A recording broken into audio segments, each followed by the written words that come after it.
So fresh season is upon us, and with the version 3.0 update for Splatoon 3, we also get a handful of new weapons and 2 new stages. The brand new Umami Ruins and Manta Maria, which returns from Splatoon 2. So let's have a quick look at these 2 stages. And just like we've done with Flounder Heights and all of the stages that returned from Splatoon 1, we have videos on those by the way, we're gonna break down and take a look at all the changes and differences between these 2 versions of Manta Maria as well. Hey, and by the way guys, I just thought I would mention, I made a mistake in my last video. I said that they added this light up sign in Wahoo World in the new update. It turns out it was already there and I somehow just never noticed it. In fact, it was even there in Splatoon 2, so that's extra embarrassing. I think what happened is that Wahoo World in Turf War specifically is already one of my least favorite stages, so I tend to avoid it. And I play on Anarchy like 90% of the time, and it's not there on those modes. I just somehow never noticed it on those rare occasions when I'm playing Turf War and also happen to be on Wahoo World. So my bad guys. All right, with that out of the way, let's carry on.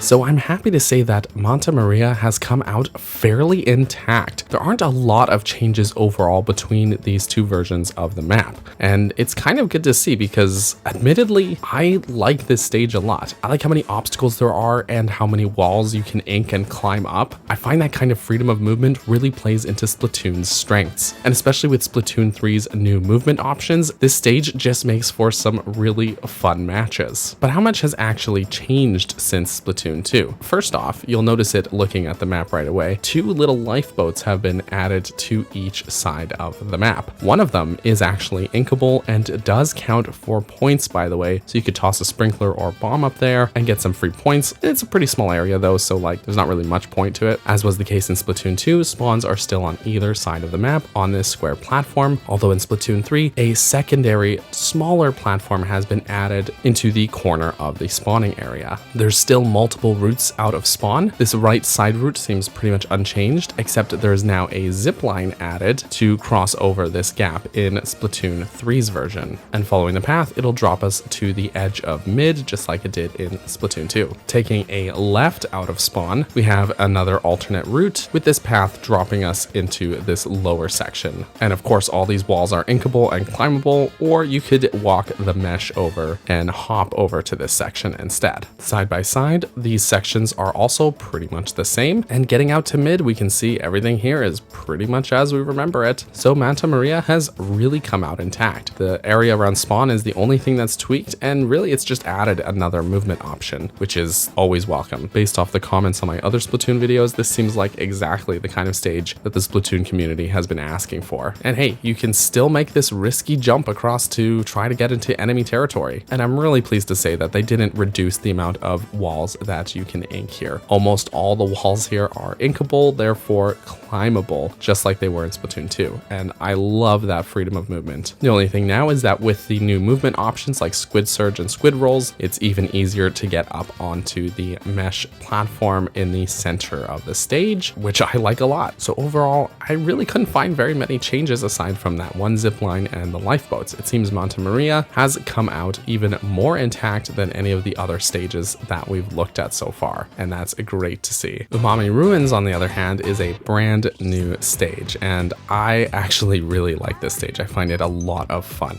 Right away from spawn here, you've got a couple of different routes out to the midsection, and a lot of these just blocks and obstacles around that make it pretty hard for backliners or snipers, a lot harder for them to just pick you off before you even make it into the middle ground. I don't have a lot else to say about it other than that. I played a bunch of Splat Zones on Anarchy last night while it was in rotation, and I really enjoyed my time with the stage here. I had a lot of fun. So this stage gets a big thumbs up in my books, especially for how open and empty brine water was. This is a huge improvement. This has got tons of geometry and lots of places to hide or get out of the way and different routes out of your spawn area. So I love to see it. Anyhow, guys, those are all the changes I could find in Manta Maria. In other words, not very many changes at all. And there's a quick look at Umami Ruins as well. Let me know what you guys think about these 2 new stages being added to Splatoon 3, or 1 new stage and 1 returning stage. How have you guys been liking playing on them? I actually have been finding I like them a lot. I like that there's a lot of geometry and verticality and different routes in these stages. Anyways, guys, I know it's a shorter video again, but I once again have to go and rest my voice. I'm still getting over this cold, so thank you all so much for watching, and I hope you all have a great rest of your day. Bye-bye!